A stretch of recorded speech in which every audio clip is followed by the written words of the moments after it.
Furious movies are Fast and Furious, and they just keep coming. Why? Because you keep watching them. You keep buying the movie ticket, and you keep giving them $1 billion every time, so they keep making them. But we are not talking about the movie franchise. We are talking about what does God's words tell us about anger and impatience and moving at a pace that's fast and furious. My name is Carlos. I'm one of the pastors here. I'm an executive team member, and I also get to serve as our North Campus pastor, and we're so glad that you're watching. You may notice it's a little bit different this week if you've been watching the last few weeks because we did have live worship. There are a few people in the auditorium. They are leaders who've been trained, and they're here this week. And if you're one of those people who gets a little bit antsy, even though we're going to focus online for the weeks to come, but you're getting a little antsy and you'd like to go to a live recording starting tomorrow on our website, gatewaychurch.com, you can sign up to attend a live recording. Seating is limited. You do have to wear a mask, but it will be worth it for you if you want to get out of your house and worship together. Now, we're going to jump into this series because I want you to know that we knew this was coming. We knew this time would come. We knew that in our culture and everything that's taking place, that this was a time to talk about anger and patience. What you don't know, that I'm going to give you insight to, is that we have been talking about this series for months now. We talked about this before the unrest. We talked about this before everything began to change. We talked about this before COVID-19, before civil unrest, before some of the things happening in racial justice in our country, and we just knew that we had to continue with the series. I mean, the truth is that more people are dealing with life issues than ever before between depression, anxiety, loneliness, economic stress. Our nation is suffering from a lack of peace.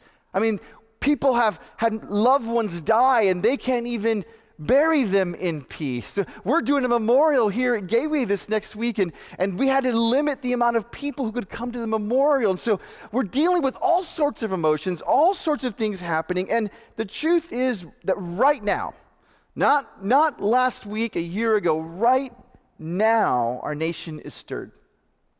And right now, the workplace can be tense, and a lot of people, a lot of homes are on edge. And right now, churches, a lot of people who attend church, who call themselves Christians, they want to do something. They want to make a difference, whether it's COVID-19 or things happening in our Black community. People want to do something. They want to take a next step, and what do I do? And if we're not careful, frustration can really set in, and it can grow to anger. And here's the crazy thing about anger. Anger is a feeling, and anger is also an action. It is both a noun and a verb.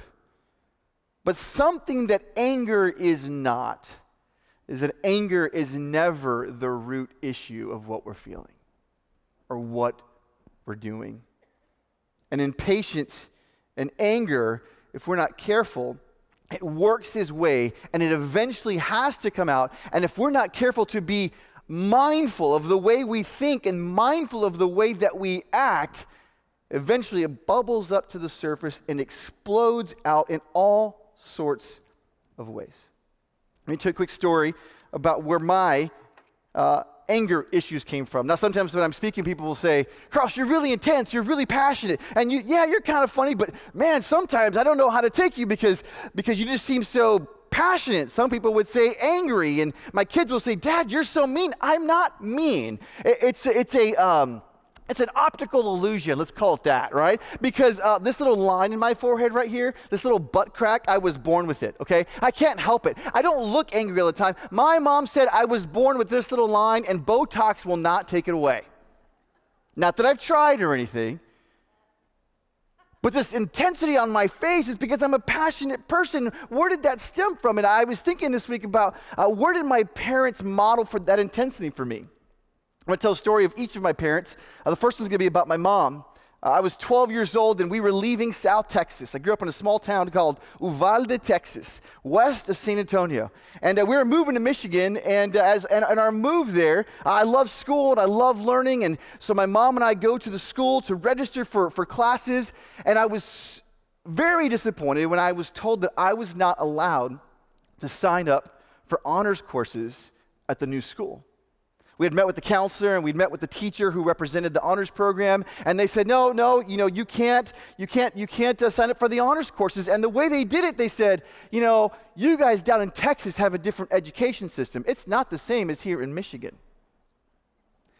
And they're like, we have a higher standard than you Texas folks. And I was like, well, I'll show you a higher standard. And I'm proud to be from Texas. I'm proud of my education. I'm proud of my roots. And my mom, she knew something was happening, and she said, hold on a minute. Why don't you just test my son? Why don't you just test him? And if we're wrong, he's not ready. And the lady said, no, the test is not available. We don't think your kind would do well in the honors program. I'm 12 years old. I don't really know what your kind means, but my mom grew up as a migrant worker, and she knew exactly what it meant. It had nothing to do with Texas.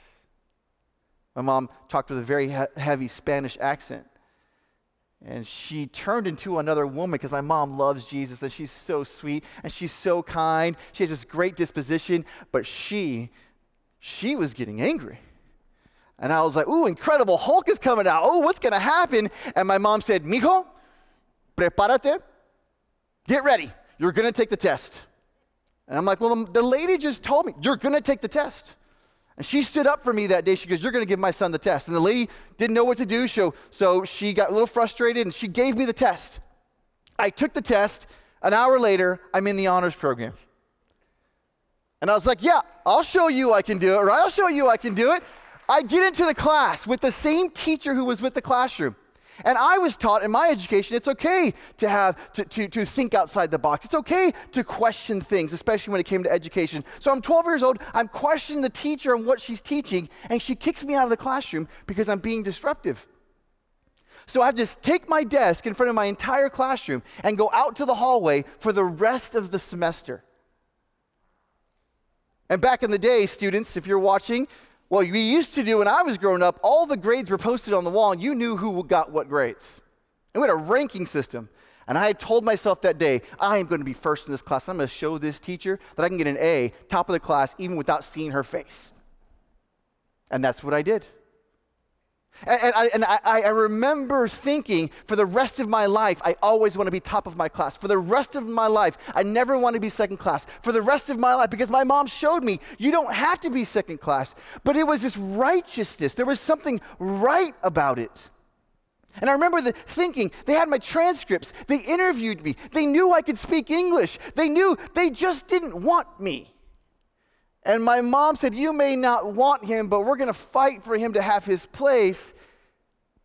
Fast forward 10 years and I'm in college. And this professor, 72-year-old Dr. Moon, he made everybody stand up. There were 30 people in the class in a 60-seat classroom. He told us to go to the back of the classroom. He said, whoever wants to get an A needs to sit in the front row, because front row people get A's. Well, all of the A students ran up to the front to get the front rows. Whoever wants a B, go behind them. Everybody went, and I was the last one in the back of the room. You can tell I like a good fight. And I stood in the back of the room. He said, looked at his paper, Mr. Ortiz. You know how you knew I was Mr. Ortiz? I was the only person of color in the room. So he was like, Mr. Ortiz, where would you like to sit? And this was not righteous, this was unrighteous. I said, Dr. Moon, you pick a chair and I'll get an A from there. He picked a chair in the very back in the corner, and I sat there all semester long. And I was mean to him. I questioned everything he said, even if I agreed with it. You know what happened in the last end of the semester? He made me give the very last speech of the class. And he said, Mr. Ortiz, top of the class. Dr. Moon was 72. We ranked the class. I was top of the class. And he's like, good job. And I go to sit down. And Dr. Moon, after 3 months of arguing with this kid, who wasn't angry out of righteousness, I was just angry. He looked at me, the 72-year-old white man. He said, I want you to stay up here in front of the class. And he took off his glasses, and he began to cry. And he said, I'm sorry for the way I treated you this whole semester. And nobody had ever done that to me. He didn't have to do that. He was the professor. He was in charge. He could do whatever he wants, and yet he apologized to me. And I go to sit down, and my friend says, "You jerk, turn around and apologize to him." I was like, "For what? You disrupted the class half the time. You caused problems." And I was like, "I'm not doing that." Everybody walks out. Dr. Moon stops me and says, "I really meant it, Mr. Ortiz. You're going to be a good pastor one day." I didn't even want to be a pastor. I wanted to be a businessman, so I ignored him. and then I walk out the door, and I turn around, and I looked at him, and I said, "Dr. Moon, I am so sorry for the way I disrespected you. I had never done that to anybody."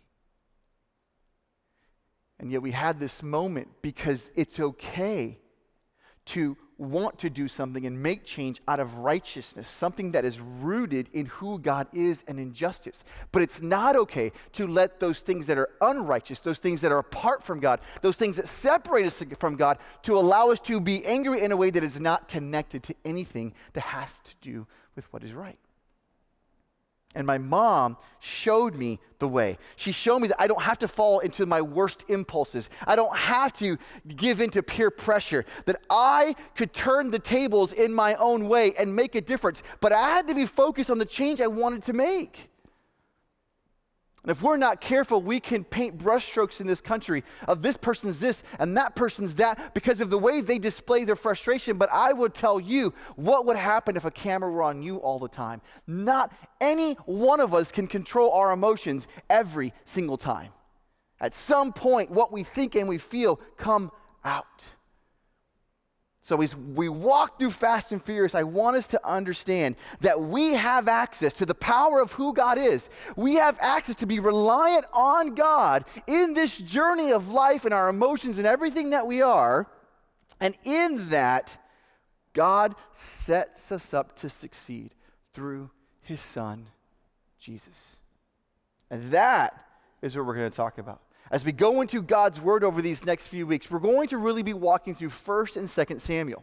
So if you have, take a few minutes, not if you have time, take some time. Read through 1st and 2nd Samuel. I don't even know if you know this, but it's like a movie, which is why we picked a movie theme. It has all sorts of things in there. It has people from the lowest class. It has things that has to do with murder, has to do with sex, it has to do with all sorts of things in those chapters. And as you read it, you really get to understand the heart of God, because the main character in this is David, a man after God's own heart. And we get to see the journey before him, the journey he walks through, the journey after him,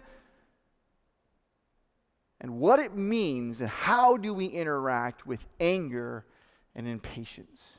What does it cost us? So we're going to jump right in. We're going to give some context to what's happening. The people of Israel, they are wanderers. We've talked about this a few times this year. They're wanderers, and they're looking for their home. They're really wanting what's called the promised land. And they can't ever get to the promised land. So there's stories of them being slaves in Egypt, and they're led out of that by Moses. And then Joshua leads them into the promised land, and they have this relationship with God. They have this direct access to who God is, and yet God provides spiritual leaders to guide them in those journeys. But it comes to a point where they see all these other countries, they see all these other nations, they see all these other people groups who have kings and queens and royalty, and they want to have royalty. They want to be represented by a person. They want to be represented by somebody they can feel, somebody they can touch, and they plead out for a king. And at that time, Samuel, who's the spiritual leader, he becomes the messenger on behalf of God. And he begins to let them know, you don't want to do this. You don't want to go down this road because you have this beautiful relationship with God that nobody else has. There is no in-between, and you're choosing to give that up so somebody can represent you. So somebody can go before God for you. But are you sure you want to do that? And we've got to be careful, because in our human nature, oftentimes we want to shift responsibilities to others rather than live a life that's accountable or live an accountable life.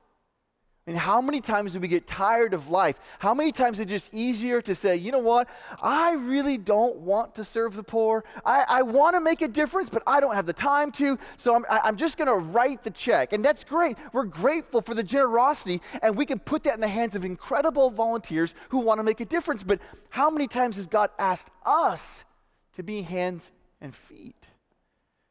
If we're not careful, we can push off that responsibility to others. And that's what's happening right now. Israel is passing off the responsibility of tending to their relationship with God, and they want a king. So here's a few things we're going to learn about the people of Israel and this first character, Saul, who is the first king of Israel. The first one is this: we have to take personal responsibility. When it comes to anger and frustration, we have to take personal responsibility. Hal Elrod, who lives in Austin, says this: the moment you take responsibility for everything in your life is the moment you can change anything about your life. The moment you take responsibility for everything in your life is the moment you can change anything in your life. I've shared about my background quite a bit in these first few months, and I remember my dad, again, grew up with 3 stepfathers. We'll tell his story some other day, but my dad had 42 brothers and sisters. That is not a mishap. 42. 4-2. My grandfather was an awesome man towards the end of his life, but he wasn't so awesome towards the beginning of his life, right? He was a short little white Irish guy, blonde hair, blue eyes, spoke Spanish, he had incredible business, and my grandfather loved black women. And when I mean women, I mean women with an E, not an A. My grandfather, short little white guy, had children with 19 black women, 36 children. And out of 36, he had 32 boys. He was a baby factory, baby boy factory. And my dad, I think it was number 16 or 17, I forget, all right? And when he was being born, he was one of 5 kids being born in the hospital at the same time from the same dad. And my dad wasn't raised by his father, and he was raised by a single mom. And he was raised in a really rough neighborhood. My grandmother she's beautiful, she's awesome, she's this tall black woman, and she's really slender. She's got beautiful legs because she still walks everywhere. But she grew up sleeping with a machete in her bed. That's how rough her neighborhood was. And that's how she defended my dad, her firstborn, her oldest. And my dad had 2 stepfathers, and all sorts of crazy things happened with abuse. We have all kinds of stories. He still has scars on his body from what some of his stepfathers did to him. And then he's born with 3 boys. You know how many times when I was a teenager, especially 11 and 12, if you've ever had an 11 or 12-year-old, you need Jesus. Because it's tough. You know how many times my dad would be walking in my room and I can see his shadow, and he turns the corner and he looks at me and I'm like, he is going to give me the beating of my life. And he would slam the door and go for a walk. And I'd go to my mom and say, well, where's Dad? He went for one of his famous walks. Why does he go for a walk? Because if he doesn't go for a walk, he's going to walk all over you. Because that's the way he was brought up. And my dad, as a Christ follower, as a growing Christian, said, I have to begin to take responsibility for my life. I cannot pass on a history of violence to my children, even though it's all I know. We have to take responsibility. And John 4 challenges us, it says, we are called to be slow to anger and rich, abounding in love. Slow to anger means sometimes you're going to be angry, but how fast do you get there? That's the reflection of your character. It's how slow can we get there? Because the slower we go, the more chance we have to not grow into anger, but to walk in patience.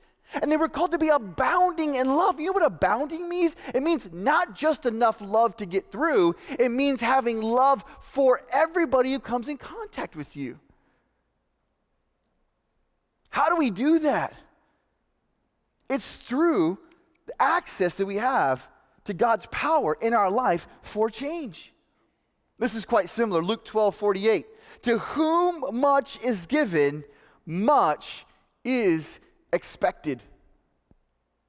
To whom much is given, much is expected. How much grace was given to us? How much was given to us when Jesus died on the cross for our sins, and we are called to give that same grace and love to other people. And here we have the people of Israel had decided that they're tired of this access to God. They want a leader. And notice what happens here in 1 Samuel chapter 8, verse 20 and 22. When Samuel heard all the people, he repeated it before the Lord. And the Lord answered, listen to them, listen to the people of Israel, and give them a king. God gave them the desire of their heart, even though it didn't line up with God's heart. And sometimes I don't understand that. You see, God had made covenant with Israel.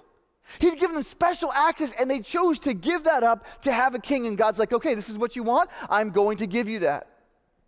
Even though it didn't line up with his heart. See, God gives them what they want, but how many of us are glad we didn't get everything we wanted? You know how many times when I was 16 years old, if you're a teenager, I was 16 years old, and I really wanted to date, I won't say her name, really wanted to date this one girl, and she was beautiful, and she was awesome, and now, a few years later, I'm like, oh, thank you, Jesus. And I never thought I would do this, but I'm going to quote Garth Brooks. When he says, sometimes I thank God for unanswered prayers. What were some of the dumb things we prayed for? God's like, no, I'm not going to do that. But in this case, he answered their prayer, even though it didn't line up with his heart. And that's really difficult for me to understand. But the second thing we learn is this. We begin to learn from the struggles we have with anger and impatience. The people ended up with a series of really good and really bad kings that we're going to cover over the next few weeks. But that first king, the first king was Saul. And what could the people learn? What did they learn through all those years of wandering and roaming, trying to find the promised land, trying to find a king? What could they learn as they dive into this relationship with King Saul? Because I wonder how many times do we learn? Talking to some older people in our church who said, man, I remember the riots of the 1960s, and I remember early 90s as a teenager watching Rodney King get beat in LA, and I'm wondering, what can we learn? Do we have to repeat the same patterns? Can we learn? Can we grow? And I think we are in some capacities. But I wonder, can we truly understand that we can make a difference? Do we understand that we can grow from these and make a difference for the next generation? Do we understand that there is a difference between people who are peacefully protesting for justice and change and those who are out there maybe causing some damage? But that doesn't mean we dismiss the message of growing and understanding and learning from our struggles. There is a difference between police officers who are protecting those who need protecting and those who are using their power towards abuse. There is a difference, and I want to make sure we understand that.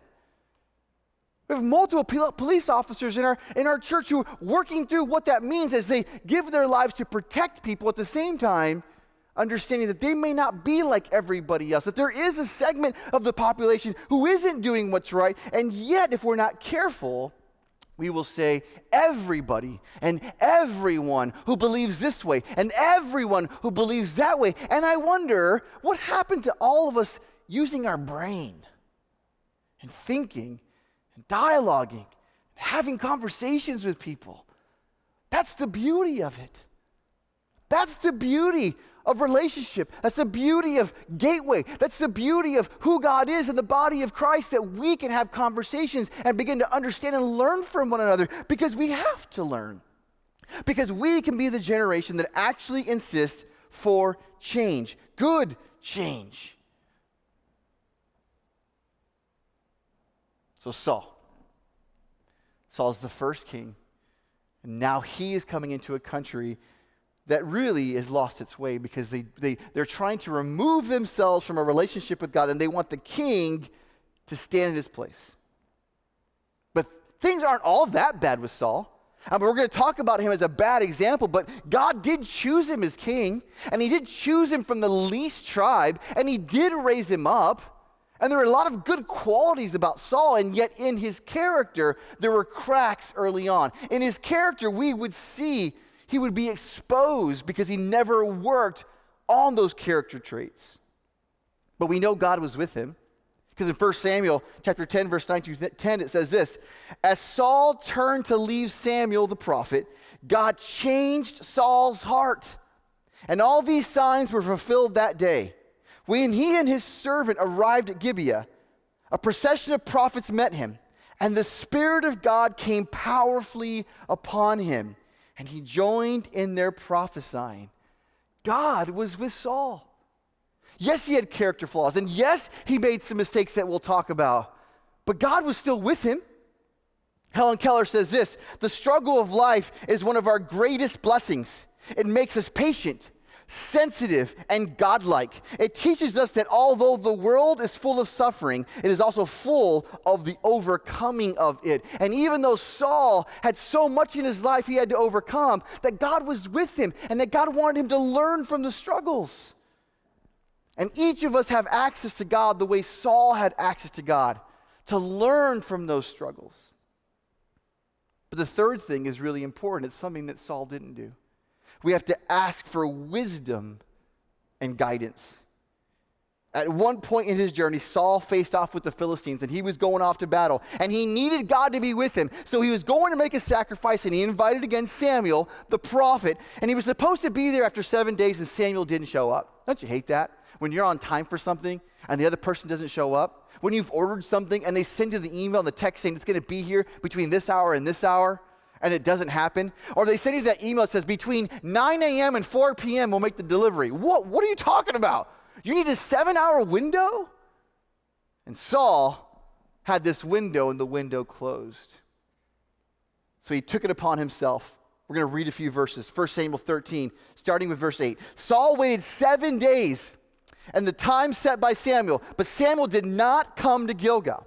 And Saul's men began to scatter, so he said, bring me the burnt offering and the fellowship offerings. And Saul offered up the burnt offering. Just as he finished making the offering, Samuel arrived, of course, just a tad late. And Saul went out to greet him. And Samuel says, you have done a foolish thing. You have not kept the command the Lord your God has given you. If you had, he would have established your kingdom over Israel for all time.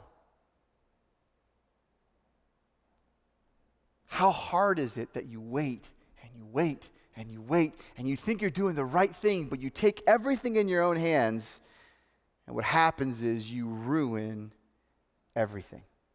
James 1 verse 5 says this: if any of you lack wisdom, you should ask God, who gives generously to all without fault, and it will be given to you. Every person who's listening to me right now, no matter where you are in the spectrum of faith, no matter what you've done, no matter who you are, we have the wisdom of God at our disposal. The question is, do we ask for wisdom? Because when we finally get wisdom, we're able to choose the right way. We get to choose. And Saul's character had a lot of cracks and made a lot of mistakes. But we need to shore up the foundation of our heart. And for Saul, he was so insecure that he desperately needed affirmation. He wanted other people to see him as a king. He wanted other people to see him as the rightful owner of a kingdom. And he cared more about the perception. He cared more about the optics. He cared more about, he didn't have these, but he cared more about the press conference. He cared more about what people wrote about him than it was the character and the content of his heart. And I know we make mistakes. If you've ever done recovery or 12 steps, you know there's times where you relapse, where you make a mistake. But do we grow from that mistake? Do we seek out wisdom to find steps back to the right path? When you and I fail, we need to start again, and it's okay to start again. When I first came to Christ, I stopped everything cold turkey. I stopped drinking, I stopped going to clubs, I stopped sleeping around, and I remember 2 days in, I was sitting in my room by myself and I thought, I can't do this. How am I going to do this? How am I not going to drink anymore and party? How am I not going to get into a drunken stupor? How am I not going to sleep around anymore? I didn't know how I would do it, but I took it one day at a time. And when I did mess up, my goal was to have more time in between every time I messed up and turn my heart to God. There's going to be relapses, and I have to be patient in the process. We all have to be patient in the process, because if not, we will make mistakes that will truly scar us. And the truth is that Saul wanted this relationship with God that Samuel had, but he wasn't patient enough to develop it. He took things into his own hands. And you got to remember this: it is not a sin to be tempted. With impatience, with anger, it is not a sin to be tempted. It is how we respond when we are tempted that determines the kind of person we will be. Saul grew into a person who lacked character. He grew into his flaws. He grew into more outbursts. He grew into the person he grew into be. You got to understand, people lacking character don't do the things we just talked about. They don't take personal responsibility. They don't learn from their mistakes. They don't ask others for help when they need help. And they believe they will never change. And if we're not careful, we will self-sabotage our own lives because we'll believe a narrative that is false. And Saul believed a narrative that was false. He believed he wasn't good enough. He believed he had to take it upon himself. And when he did, he ruined things. I'm going to read a few verses and we're going to close. 1 Samuel 15, 17 through 19. And Samuel says this: although you were once small in your own eyes, did you not become the head of the tribes of Israel? The Lord anointed you king over Israel, and he sent you on a mission saying, go and completely destroy the wicked people. He was on assignment. Even though he was out of sorts with God, God still was with him, and God wanted to use him. And God said, go do this, and he gave very specific instructions. Go destroy those wicked people, the Amalekites. Wage war against them until you have wiped them out. Why did you not obey? Why did you pounce on the plunder and do evil in the eyes of the Lord? And here's Saul's moment. Here's Saul's moment when he's caught. Have you ever been caught cheating or lying or caught just not doing the right thing? This is Saul's moment. You know, when your heart is beating out of your chest and you're like, I should say the right thing. I should do the right thing. I should not lie anymore. Saul had the moment where he's being called out, and instead of repenting, instead of taking personal responsibility, instead of learning from his mistakes, instead of asking for wisdom, instead of bowing on his knees and saying, God, I'm sorry, guess what he does? He tries to explain it all away. Verse 20 and 21. But I did obey the Lord. I went on the mission the Lord assigned me. I completely destroyed the Amalekites and brought back Agag, their king. And the soldiers took sheep and cattle from the plunder and the best of what was devoted to God in order to sacrifice them to the Lord, your God, at Gilgal. You see, I know I was supposed to not bring anything back, but this was the best of the best. I know I shouldn't have done that deal at work.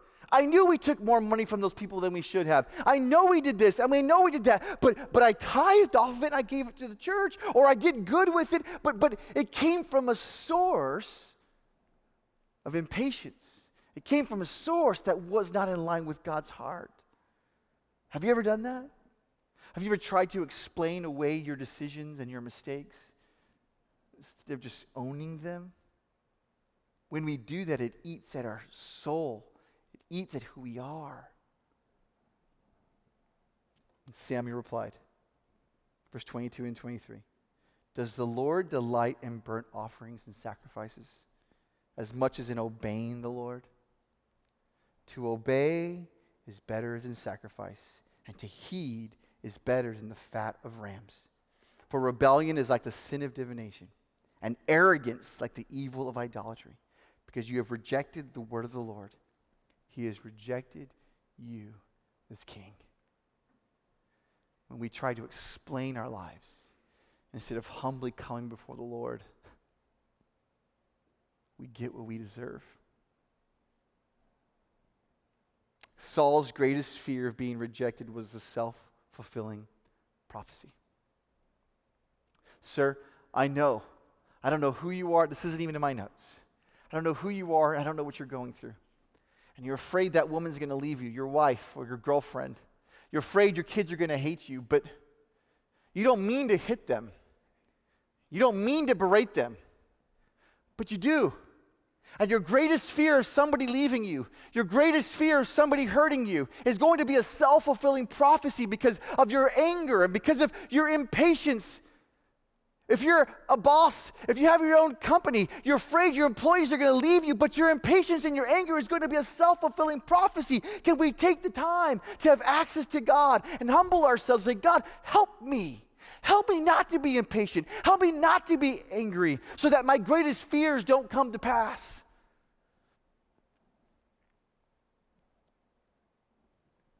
We have to own our own mess. We have to learn from them. Humbly ask for guidance beyond our own natural wisdom.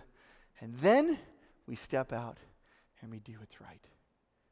And I don't know where you are in your relationship with God, or maybe this is the first time you're ever engaging who God is.